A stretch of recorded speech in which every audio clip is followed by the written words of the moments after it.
નમસ્કાર વિદ્યાર્થી મિત્રો, તમારું સ્વાગત છે SW સ્ટડીમાં। આજે આપણે ધોરણ 7 પ્રકરણ નંબર 3 માહિતીનું નિયમન સ્વાધ્યાય 3.1 ચાલુ કરીશું। પ્રશ્ન નંબર 1 છે, તમારા વર્ગના કોઈ પણ 10 વિદ્યાર્થીઓનો ઊંચાઈનો વિસ્તાર શોધો।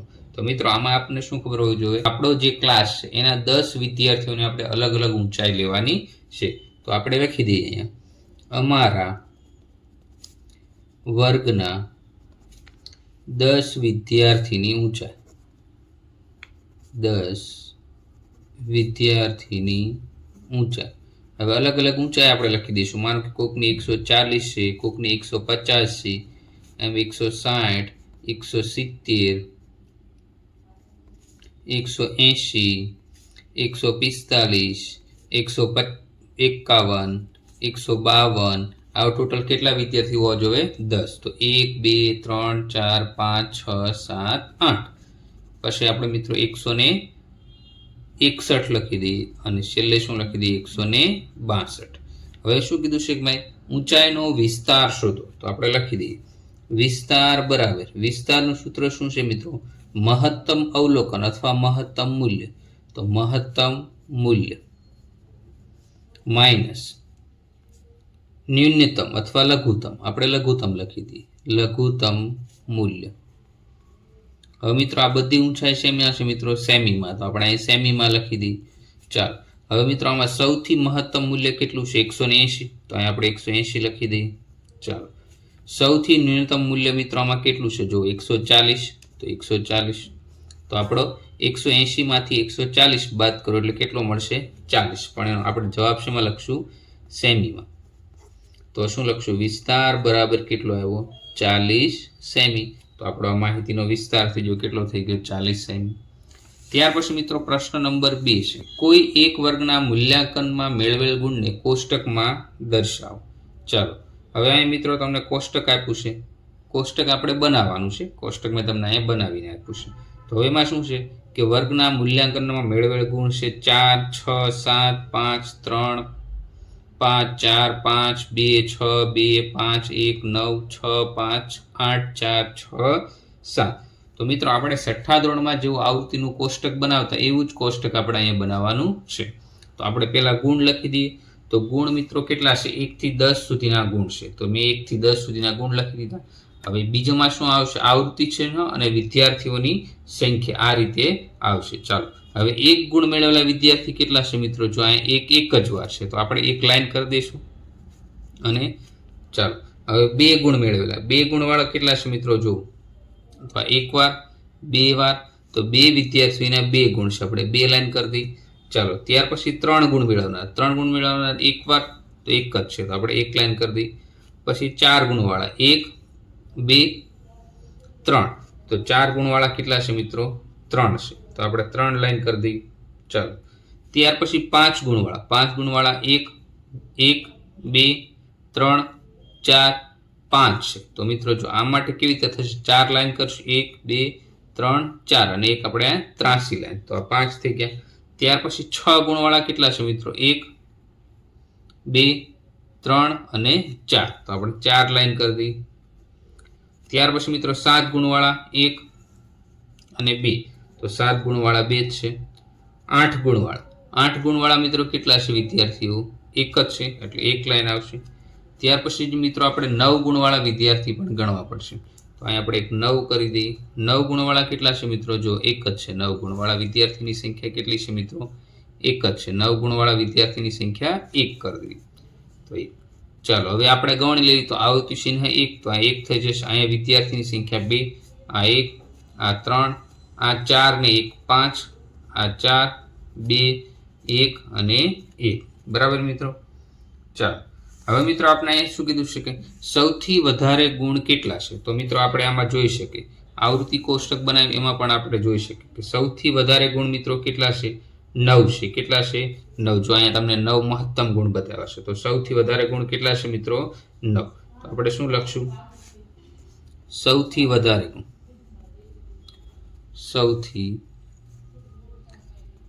વધારે ગુણ 9 છે। કેટલા છે? 9। ત્યાર પછી સૌથી ઓછા ગુણ કેટલા છે? 1, તો આપણે લખી દઈએ સૌથી ઓછા ગુણ કેટલા છે? 1 છે। ચાલો, ત્યાર પછી ત્રીજો પ્રશ્ન શું છે મિત્રો? માહિતીનો વિસ્તાર શોધો। તો માહિતીનો વિસ્તાર કેમ કરશું આપણે? તો આપણે લખી દઈએ માહિતીનો વિસ્તાર। અહીં આપણે લખી દઈએ માહિતીનો વિસ્તાર, માહિતીનો વિસ્તાર બરાબર શું થશે? મહત્તમ મૂલ્ય માઇનસ શું થશે? લઘુત્તમ મૂલ્ય। મહત્તમ મૂલ્ય મિત્રો કેટલું છે? 9 છે અને લઘુત્તમ મૂલ્ય કેટલું છે? 1। તો 9 - 1 તો આપણો આન્સર શું થઈ જશે? 8 થઈ જશે મિત્રો। ત્યાર પછી મિત્રો શું કીધું છે? અંકગણિતીય સરાસરી મેળવો। તો આપણે જ લખી દઈએ અંકગણિતીય સરાસરી, અંકગણિતીય સરાસરી બરાબર બરાબર મિત્રો શું થશે? બધા અવલોકનનો સરવાળો, બધા અવલોકનોનો સરવાળો છેદમાં શું થઈ જશે મિત્રો? અવલોકનની સંખ્યા। છેદમાં શું થઈ જશે મિત્રો? અવલોકનોની સંખ્યા થઈ જશે બરાબર મિત્રો। આ સૂત્ર આપણે ખાસ યાદ રાખી દેવાનું છે। હવે મિત્રો આપણે એક આમાં ગણતરી માટે એક વસ્તુ આપણે યાદ રાખશું। ચાલો, હવે જો મિત્રો અહીંયા તમારે બધા અંકોનો સરવાળો કરો એની બદલે કોષ્ટક ઉપર તમે કરી શકો। 1 કેટલી વાર છે? 1 વાર, તો 1 × 1 લખાવો। 2 કેટલી વાર છે? 2 વાર, તો 2 × 2 કરી દો। 3 કેટલી વાર છે? 1 વાર, તો 1 × 1 કરી દો। અહીંયા 4 કેટલી વાર છે? 3 વાર, તો 4 × 3 કહી દો। સરવાળો તમને સરળતાથી થાય એટલા માટે। ચાલો, હું લખું છું 1 કેટલી વાર છે? 1 × 1 વત્તા 2 કેટલી વાર છે? 2 વાર એટલે 2 × 2 વત્તા 3 કેટલી વાર છે? 1 વાર એટલે 3 × 1 વત્તા 4 કેટલી વાર છે? 3 વાર એટલે 4 × 3 વત્તા 5 કેટલી વાર? તો 5 × 5 ચાલો વત્તા 6 કેટલી વાર છે? 4 વાર, તો 6 × 4 વત્તા 7 કેટલી વાર છે? 2 વાર એટલે 7 × 2 વત્તા 3 કેટલી વાર? 8 કેટલી વાર છે? 1 વાર, તો 8 × 1 થઈ જશે વત્તા 9 કેટલી વાર? 1 વાર, તો 9 × 1 થશે। અને ટોટલ અવલોકન છેદમાં આપણે કુલ અવલોકનની સંખ્યા લખી દઈએ। કુલ અવલોકન કેટલા છે મિત્રો? 20 છે, તો આપણે શું લખી દઈશું? છેદમાં 20 લખી દો। આ 20 અવલોકન આપણે ક્યાંથી ખબર પડશે મિત્રો? આ બધાનો તમે સરવાળો કરો તમને અવલોકન કેટલા મળી જશે? 20 મળી જશે। એટલે આપણે છેદમાં કેટલા લખી દીધા છે? 20 લખી દીધા છે। ચાલો, હવે 1 × 1 એટલે 1 થઈ જશે વત્તા 2 × 2 એટલે 4 વત્તા 3 × 1 3 વત્તા 4 × 13 12 વત્તા 5 × 5 25 વત્તા 6 × 4 24 વત્તા 7 × 2 14 વત્તા 8 × 1 8 અને વત્તા 9। છેદમાં કુલ અવલોકન આપણા કેટલા છે? 20 લખી દઈએ। હવે મિત્રો જો આ બધાનો તમે સરવાળો કરશો તો તમને કેટલો મળશે? 100 મળશે। અને છેદમાં કેટલા છે? 20 છે આપણા। હવે આપણે શું કરશું? આને છેદ ઉડાડી દઈશું। 100 ની જગ્યાએ 20 પંચા કેટલા થઈ જાય? 100, તો 20 20 ઉડી ગયા, તો આન્સર આપણો શું થઈ ગયો? 5 થઈ ગયો। તો આપણે સરાસરી કેટલી મળી?